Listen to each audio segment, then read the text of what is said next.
supposed to have favorite patients, but we do. I almost don't want him to get better. Pale, kind of blotchy. It's the other one. Oh my God, that's much worse. Wow. Oh. All right, everybody, so we are now heading on out. Take a look on your left-hand side. Wave goodbye to all those wonderful folks. Bye, everybody. Love you. Miss you. Yeah, you're never going to see them again. I know, folks. So, yes, welcome aboard. My name is Vincent, going to be your tour guide. But we do have Jeff as our driver. But the last person I got to introduce you to, and that is my co-host. I am probably one of the best co-hosts in the game. You all know him from SNL fame, but he's also the host of The Tonight Show with Jimmy Fallon. That's right. You guessed it. It's Jimmy. Take it away, buddy. It's all yours. Welcome to the Universal Studio Tour. I'm Jimmy Fallon. I'll be making sure that you get through this experience in one piece. You've got the very best guide. Vincent! And the greatest driver. Jeff! They're the best. I love them. Even though Vincent! owes me $5. I know you guys are excited to get on the tour, but first, a few safety rules. Thank you so much, Jimmy. Yes, I do have a few safety rules that we do have to go over. First, if you need any guest assistance, have a medical emergency, or if you drop anything of value off the side of the tram, or if you have any sound or video issues, please reach up and grab the red E-cord that runs along the center of the ceiling of the tram, and I will be back to assist you as soon as it is safe to do so. Otherwise, during the entire tour, please remain seated, keeping your arms and legs inside the vehicle at all times, holding on to all your personal belongings. The studio is private property, and if at any time during the tour you drop your phone or you just can't wait to use that restroom, that's all right, pull that cord and remain seated. Please, no smoking or vaping of any kind during the tour.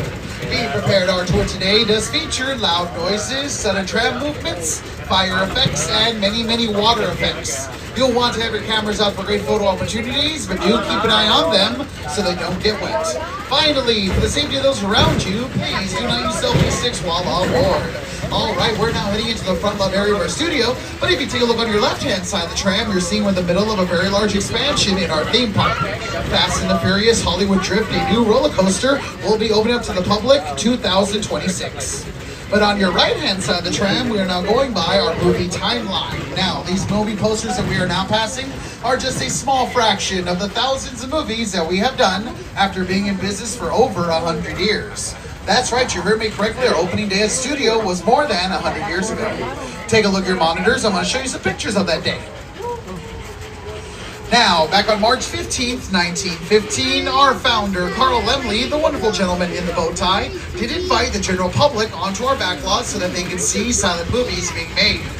Guests could walk from set to set and marvel at the new technology involved in filmmaking.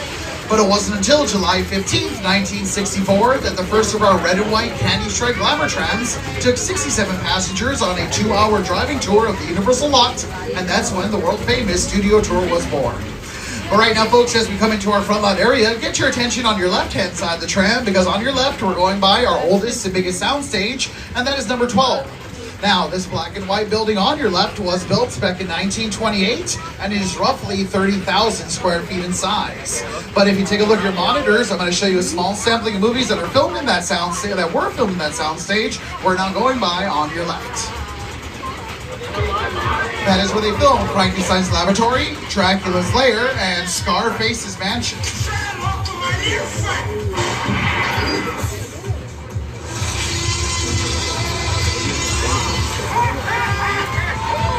But as we come on down a little bit farther, folks, take a look on your left-hand side of the tram, because several of the soundstage doors are open, and that is the very first-hand, behind-the-scenes view of an active filming location.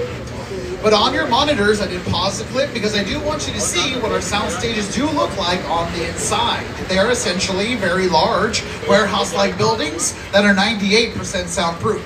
Now, that soundproofing is crucial because it allows our filmmakers to not worry about any outside noise or interference interrupting their shots. But on your left-hand side right now, these last two sound stages we're now going by, number 7 and 8, were very busy filming a very popular television show for our Peacock streaming service, Bel-Air, a dramatic retelling of the 90s sitcom Fresh Prince of Bel-Air, recently finished filming their 4th and final season in those sound stages. But as we made the turn, everybody, into the heart of our frontline area, do get your attention back on your left-hand side, because we're now going to be going by our second oldest and second biggest sound stage, and that is number 14. Now, you will be seeing on the other side of the semi-trail, everybody, but inside of that black and white building, which is our second oldest and second biggest, built back in 1932, it is roughly 20,000 square feet in size. But inside of number 14, that is where they have filmed such movies like John Carpenter's The Thing. Parts of How the Grinch Stole Christmas starring Jim Carrey were filmed in that building, specifically all the interior shots of Mount Crumpet. But that is also where they filmed one of my favorite Ron Howard movies, Apollo 13. Take a look at your monitors. I'm going to let Ron Howard, the director of that movie, tell you how they got those really intricate shots of Mission Control right in this soundstage where the doors are open that we're going by on your left.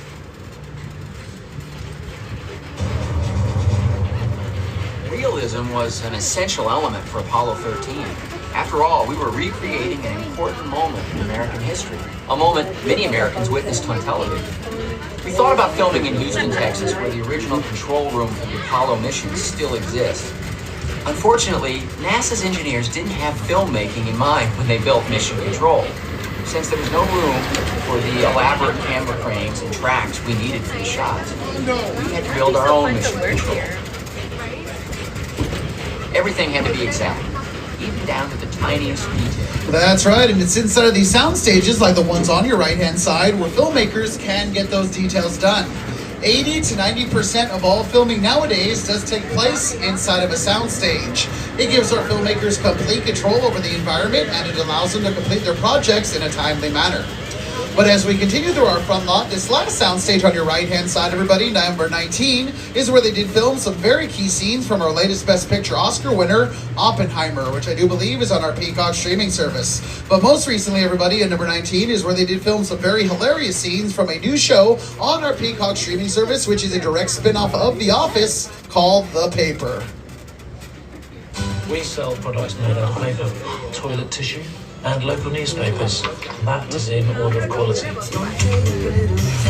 My name is Ned Sampson. I am your new editor-in-chief. Have you read this paper? It sucks. But we are going to make it better. I hope it's not too disruptive and not going to shake everything up. Don't be so self-deprecating. Not again. That's right, folks. The Paper is now on our Peacock streaming service, and as you saw at the end of that clip, one of the original cast members of The Office, Oscar Nunez, will be a part of The Paper. We're at this moment, everybody, on your left-hand side of the tram. These new buildings we're now going by are known as our production bungalows, and these are actually the homes of some very high-profile production companies. One company does live on your left-hand side is Mark Platt Productions, and they brought us the live-action version of How to Train Your Dragon. But they also worked on. They're actually down this alleyway right now on your left-hand side. That real estate sign with the two letters MP, that is Mark Platt Productions. But they are also responsible for bringing us the Oscar-winning movie Wicked, starring Ariana Grande, Cynthia Erivo, and Jeff Goldblum. And very proud to let you know that Part 2 of Wicked, Wicked for Good, will be in theaters November 2025, in a couple of weeks, actually. But right now, everybody, as we come to the end of our front lot on your left-hand side of the tram at this moment, we're now going by two of our most modern sound stages built in the last 12 years or so, sound stages 25 and 26. And as we get down farther, you're going to be seeing a billboard for the latest show inside of 26. I mentioned it earlier, St. Dennis Medical, starring David Allen Greer and Wendy McClevin-Covey. But as we come to the end of our front lot, folks, we're going to be heading into our back lot. And as we go into our back lot, I do want you to keep your attention on your left-hand side of the tram because we will be going by our Metropolitan sets. Now, these Metro sets do take up a good 4 acres of our back lot, and they are the tallest that we have here on property, standing well over 55 feet tall. But as we go by our metro area, you're going to be seeing a lot of detail, everybody, because they are currently setting up for filming for a spin-off show of The Big Bang Theory called Stuart Fails to Save the Universe. So that's actually on your left-hand side, everybody. It's going to be a lot of that details for that show. But it kind of looks like it's set in a specific time period, so I'm interested in how that spin-off is going to be. But right now, we're going to have to leave the concrete jungle behind because of that active filming, because we're heading up the hill to the actual jungle. Welcome to Skull Island. It's the original King Kong that made me want to do movies. I saw that movie on TV when I was about 8 or 9 years old. I like films that just take you away from your real life and scoop you up with an edge. And Kong literally does that. I mean, you're on board a ship, you're sailing to a lost island, you're encountering monsters and creatures from, prehistoric times. So So I was thrilled when Universal invited me back to Skull Island, and it's great to have you along for the ride. Now, we have created this 3D immersive experience, so you're going to have your glasses ready. Don't put them on yet, just put them in your hand because we're about to return to Skull Island. That's right, folks. We are about to return to the island. I do need you all to please stay in your seats, holding on to all your personal belongings. Now, you are allowed to record in there, but I do have to ask, please no flash photography. Honestly, it's going to look better without it, and out of consideration for all the guests that are around you, please turn off the flash. But do get ready, everybody. Hold on to everything you got because we're heading into our own adventure.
Gentlemen, make some noise for King Kong 360 3D!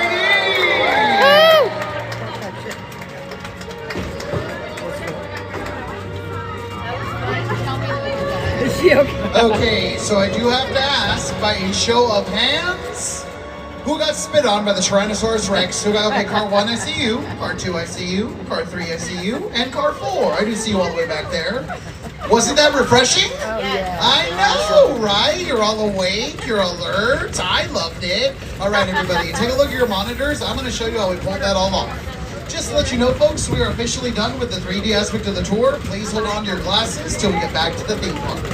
That was presented to us on the biggest 3D digital screens that we have here on property. They're over 40 feet tall and over 180 feet wide. And that was made by the great people at WetFX. They are responsible for some of the greatest motion capture and computer effects in cinema today.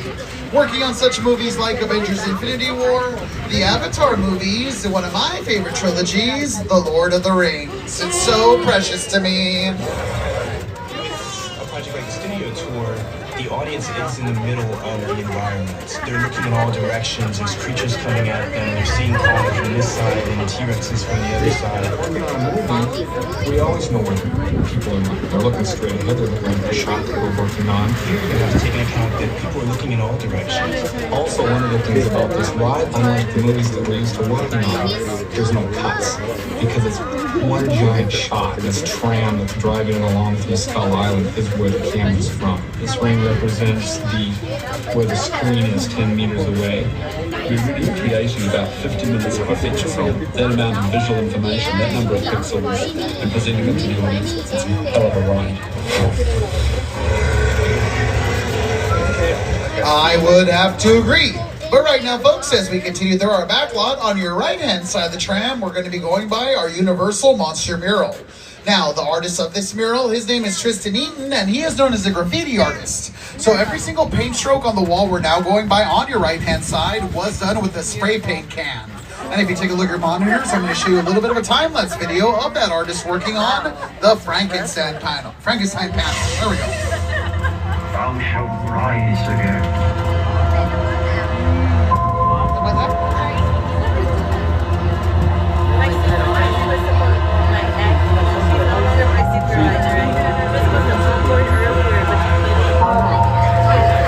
Back to the Future. Lions and Snakes.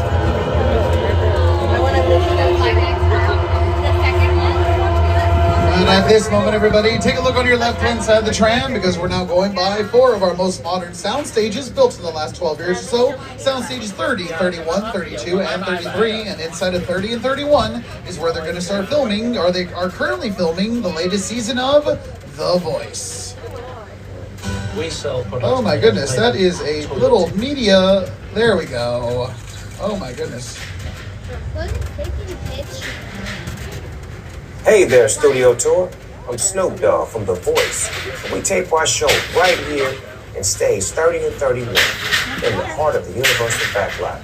These state-of-the-art sound stages allow us to bring every round of our show to life, from the blind auditions to the live finale, and everything in between. Make some noise! We know what America wants. Bring the socks, baby! Yo, now, you see the underwear I'm wearing. Also, I'll let you know, folks, that if any one of you want to get some information about how you can attend a taping of The Voice, being here in the audience at Universal, talk to me after the tour, and I will happily give you that information. But right now, as we continue to the farthest part of our back lot, on your right-hand side of the tram, we're going to be entering into where the Universal Monsters used to call home. I can now welcome you to our Little Europe sets. Now, this area that we're going to be entering into was used to represent Europe and the world in general in many different movies. For example, it was used in Pirates of the Caribbean, Curse of the Black Pearl, Welcome to Port Royal. But it was also used to represent a fictional European nation. Do I happen to have any fans of The Princess Diaries 2? Any Princess Diaries 2 fans? Welcome to Genovia, everybody. This is the fictional setting of Genovia, where Anne Hathaway and Julie Andrews gave a little girl a princess for a day experience. But the last project to film here didn't even use it to be Europe at all. It was actually known for being The Good Place. You, Eleanor Shellstrop, are dead. Cool. This location, the afterlife, come on. I've never ever seen this. You're in the good place. I'm not supposed to be here. All right, everybody, I'm going to pause the clip right here. So I want you to notice this establishment on your monitors, and it's called Yogurt, Yogurt, Yogurt. All right, everybody? So now that you've seen this establishment on your monitors, this filming location is going to show up on your left-hand side of the tram. This middle building with the blue double doors on their immediate left, that is the same filming location on your monitors. That is Yogurt, Yogurt, Yogurt. So immediately on your left, everybody, middle building, blue double doors, where the lamppost is. When you have that lamppost in front of it, that is the same filming location on your monitors. I'm going to wait for cars 3 and 4 to go by. See that? All right, here we go. Rick's going to the bad place. Maybe it's not all that bad. How can I help you? What is the bad place? Well, it doesn't sound awesome. Yeah, I'm going to have to agree with her on that one. It actually sounds like what the villagers of this area had to deal with when Frankenstein, Dracula, and the Wolfman are all reigning terror. On your right-hand side of the tram, this small courtyard we're now going by is what we like to call our Court of Miracles, and that is where they did film many of those very historic Universal Monster movies. But right now, folks, I gotta let you know that we're now approximately at the halfway mark of the tour, so I just need to remind you to please stay seated during the entire tour. This studio is private property, and if at any time during our trip you drop your phone or you just can't wait to use that restroom, pull that red cord to get my attention, and I'll be back to assist you. But at this moment, everybody, we've done a lot of showing you a lot of our exterior sets. We went by our metropolitan area with our big skyscrapers and apartment buildings, and now that we've taken it through our European side, that is how we do an outdoor exterior shot. So, with that being said, we're now going to be taking you inside of an active soundstage, just so we can show you how we do an interior shot. Now, we're about to go into Soundstage 50, and from what I was told, this area is still considered a hot set.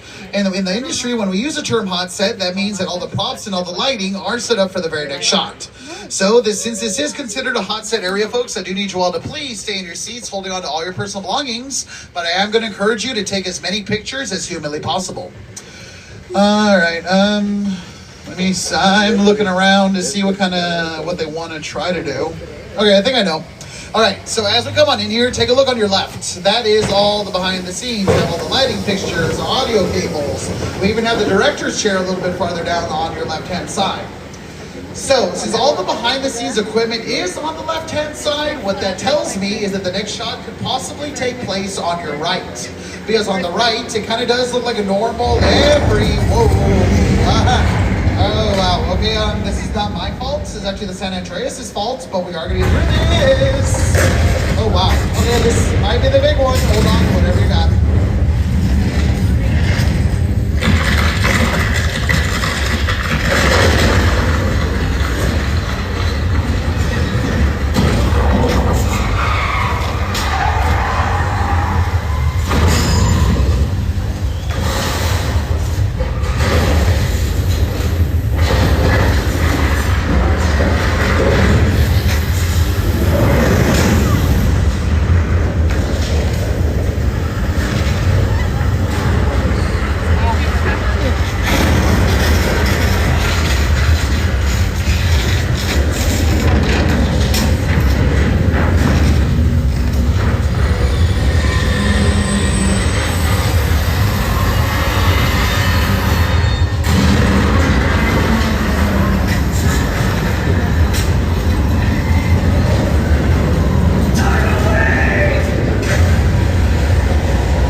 Is everybody okay? Because there's like a lot of stuff flying around. A little bit got in my face, but we're good, right? We're happy, we're composed. I am so scared right now. And scene! Woo! Oh my goodness. Give yourselves a round of applause. Those were Oscar worthy for your consideration moments. I'm seriously so proud of you guys, I really am. Ladies and gentlemen, you just survived Earthquake, the big one. Now everything that we just saw, the water, the fire, the sparks, that was all an example of a practical special effect. Now, when I use the term practical for special effects, that means that that's any special effect any actor can physically see right in front of them. But right now, folks, I think it's time we visit a nice East Coast community called Amity Island.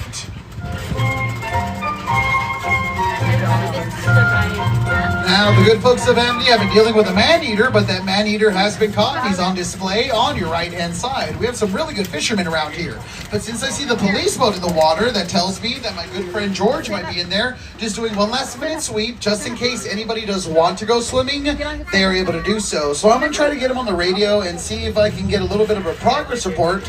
Because, oh, never mind, I do not want to go swimming. I see a fin. I see a fin. Okay, hang on, everybody. I'm trying to get him on the radio. Stand by. Hey, George, you got a copy of me, buddy? You're in the water, man? Why? Oh, George, please, go to your right now. You're going to see... Oh, no, George. Oh, tell him about the rabbits, George. No. Oh, boy. Well, that just... Oh, tell him about the rabbits, George. No. Oh, boy.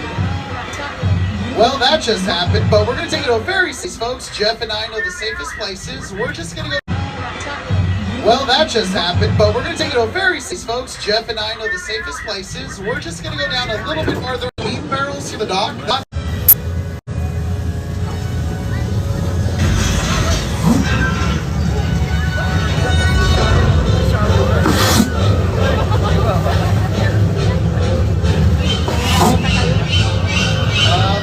Gentlemen, let's give a big round of applause to our mechanical shark, Bruce. Thank you, Brucey. We love you.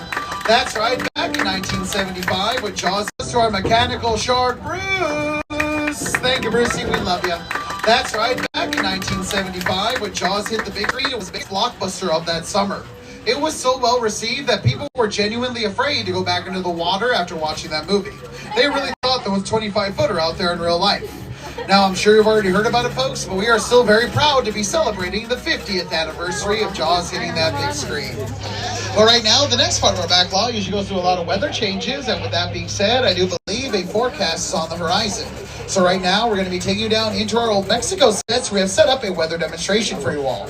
Now, I do need you all to please, once again, stay in your seats, holding on to all your personal belongings. But I am in contact with tech services in my earpiece, so I'm going to run these cues along with them. Stand by. All right, tech services, you got me? Yes, this is Tram 08. We are now in Old Mexico. Can I please get a go on Thunder and Lightning? A go on Thunder and Lightning. Oh, out of here right now. Thank you so much. Sounds wonderful. Okay, stand by for go on water. I will give you the go for release of water. All right, everybody. Thank you so much for your patience. I'm going to try to quarterback this thing. Hang on. All right, Tech, you got me again? Now, while it's look good, let me get a go on water now. Yes. All right, my friends. So we use a very, very high-tech system to deliver that water to you. Yeah, we use sprinklers. I know, we spare no expense here at Universal. But we will shoot the water straight up into the air so that it falls naturally. Another tactic is that we will pump up the water pressure in those pipes so that those drops are extra big. If you want rain to show up on film, it kind of needs to be done in the middle of a downpour. Even a strong, natural, steady rain will not be seen by the camera. So every time you see rain in a movie, those filmmakers have to create the type of torrential downpour you're seeing on your left.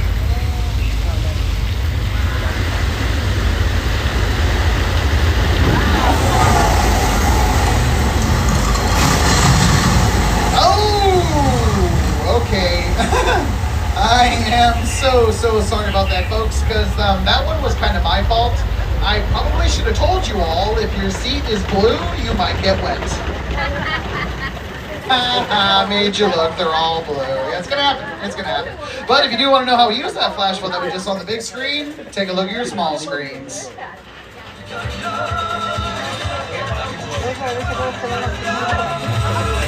You cannot run the wolf, kid! Yeah, we'll see about that.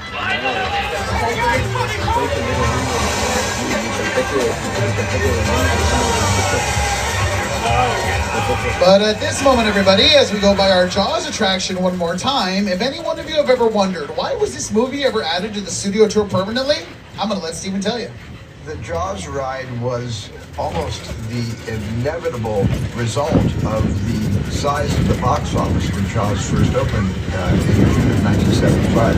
And that was really the first time I ever got involved in the creation of a ride. It was a great honor to be invited into a creative circle of tremendous designers at Universal that were trying to figure out how to replicate what the movie had done to audiences in a real way by building a physical shark that would come out of the water and terrify tourists as they were sitting in the tram. And the most amazing thing about the Jaws ride is it is exactly as it was from the time it was first placed on the Universal lot. There have been tweaks, of course, over the years, but it is essentially what the designers and myself all envisioned and created. But right now, folks, we're now bringing you into one of our neighborhood sets we have here at Universal. Welcome to our Colonial Street. Now, this area is a dream for any filmmaker because, honestly, they can do whatever they want to these houses. If they want to pick one up and move it completely, they can do that. Or, like in the 1989 movie, The Burbs, starring Tom Hanks and Carrie Fisher, one of the houses on your right-hand side in that movie was literally blown up, using real-life pyrotechnics and smoke effects. But I know no matter how many things are filmed right here in our Colonial Street, it'll probably always be recognized as Wisteria Lane. If there is one thing everyone in suburbia can appreciate, it's a good neighborhood. That's right, folks. This is where they did film all 8 seasons of Desperate Housewives.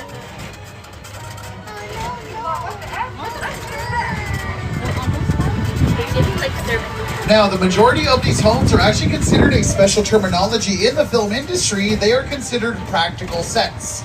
Now, when you use the term practical when it comes to our sets, like for example, this house on your left is a practical set, that means we can film on the inside of that house as well as the outside, and we wouldn't necessarily need a soundstage.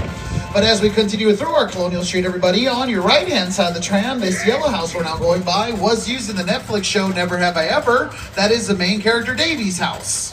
And right next door to that, this lilac-colored house is the show Never Have I Ever. That is the main character Davy's house. And right next door to that, this lilac-colored house is the original Munsters house. That is 1313 Mockingbird Lane. But right now, as we leave our Colonial Street and head off onto our Steven Spielberg Drive, and we have dedicated that street to that great director because he has had quite a storied history working with our studio. Take a look at your monitors. I'm going to let him tell you a little bit more into that history. My entire career began with my relationship with Universal Studios just as a high school kid on a tour bus. Remember, in those days, there weren't trams, there were buses called the Gray Line Tour Bus on a movie studio lot. And during a bathroom break, I hid in the bathroom, and when everybody left to get back on the bus, I waited another 15 minutes until I'm sure the bus left, and then I had the entire lot to myself that day. And in those days, movie lots were so crowded because all movies were made on film lots. Say they're made all over the world, on locations, but most of us focused in those days, in the 60s, on the film lots. So nobody noticed me when I was going around from soundstage to soundstage, and I really felt, in my own young way, I owned the lot and had the most amazing day of my life. I honestly can't imagine a day being much better than that. But right now, folks, I gotta let you know we are now approximately 15 minutes from the end of the tour, and we'll be returning to the theme park shortly. Please remember to stay seated at all times, and if you do need anything, pull that red cord and I'll be back to assist you. But at this moment, folks, on your left-hand side of the tram, you're going to be seeing our area. Now, on your left, you're going to be seeing several vehicles that have been used in many different movies. For example, you're going to be seeing the gyrosphere from the very first Jurassic World film. But a little bit farther down, you're going to be seeing several vehicles from the Fast and the Furious franchise, including Dominic Toretto's Black Dodge Charger. But at the very end of this area, you're going to be seeing one of my favorites around here and personal friends, Bumblebee from the Transformers. Now, I know this seems like a really weird area to have a parking lot, but you have to remember that they are next to some of the best accommodations we have here at Universal. Welcome, my friends, to the Bates Motel. That's right, everybody. That is our Bates Motel on your right-hand side, currently set up for our Halloween Horror Nights event. Anybody going to be here for Halloween Horror Nights this evening? Anybody? Oh, no, not this evening. Oh, car one, we got some brave people. You're going to be here until 2 a.m. Oh, my goodness. Yeah, I'm going to be in bed by 10. That's right. But as we get to the top of the hill, everybody, on your left-hand side of the tram, you're going to be seeing our version of the Hollywood sign around here, also very much in the Halloween spirit. But at the top of the hill, we're going to be going by an iconic structure that was around when the studio tour first debuted. Welcome to the Psycho House. And as we go by the Psycho House, if you look up into the second floor bedroom window, you might see Mother looking down on you, judging you silently.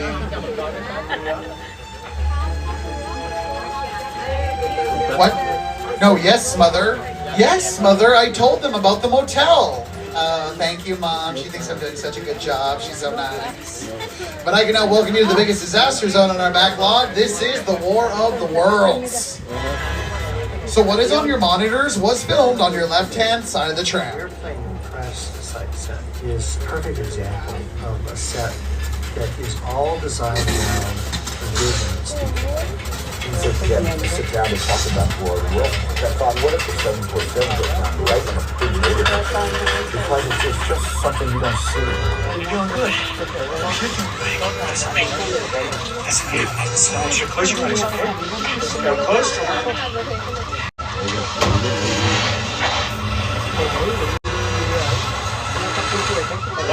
That's right, everybody. That is a legitimate 747 passenger airliner on your left-hand side. And it was purchased over in the Mojave Desert, where there is an airplane graveyard, split up into 4 parts, put on the back of flatbed trucks, and transported over to our property. Now, for the studio to buy that airplane whole, which was Paramount Studios, they're the ones that did The War of the Worlds, directed by Steven Spielberg, starring Tom Cruise. For them to buy that airplane whole, that actually cost them about $60,000. But for them to split it up into 4 parts, put on the back of flatbed trucks and transport it, that actually cost Paramount Studios $250,000. And that goes to show you that every single time, that is what they'll get you, that good old shipping and handling. But right now, folks, as we do leave our War of the Worlds crash site here at Universal, we have been very fortunate to work with generation-defining directors like Alfred Hitchcock and Steven Spielberg, and now we are thrilled. Very fortunate to work with generation-defining directors like Alfred Hitchcock and Steven Spielberg, and now we are thrilled. In his latest, Daniel Kaluuya, Moran. But we're going to go through it fully. It is my pleasure to welcome y'all to Jupiter's Climb. All to Jupiter's Climb. Movie magic only happens when a team of collaborators, often in the hundreds, work together to take an impossible notion and bring it to life. This is Jupiter's Climb, a nostalgic, small-time Southern California, and bring it to life. This is Jupiter's Climb, a nostalgic, small-time Southern California amusement park. Oh, former child star Ricky and June Park.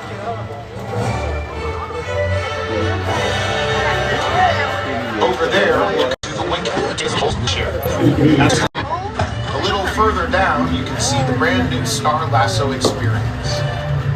Built to showcase an unbelievable new live show. It's not looking so live anymore. Anyway, behind this Hollywood fantasy, Gold Rush frontier town, lies a sinister secret. It is smack dab in the center. Welcome to the world of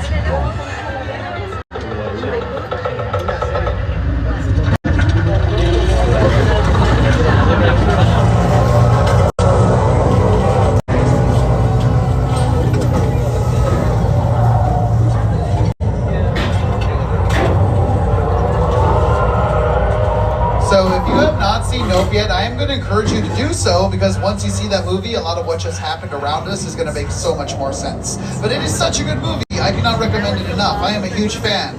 It is way more sci-fi than horror. Honestly, there is only one jump scare throughout that entire movie.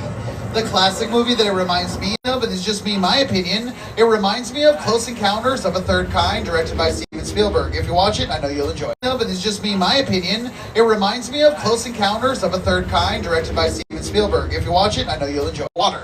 And when that pit on your right is filled with that much water, that is how we combine practical effects of real-life water on property with CGI effects of that blue screen, computer-generated images. Now, this area on your right, which we like to call our Falls Lake around here, was very much used in the movie Sully, starring Tom Hanks. And if you take a look at your monitors, I'm going to show you the scene it was used in. So on your monitors, everybody, not yet, the plane, the water, and the people are very much real, filmed on your right-hand side in the concrete pit. But that New Jersey skyline that you do see behind everybody on your monitors is...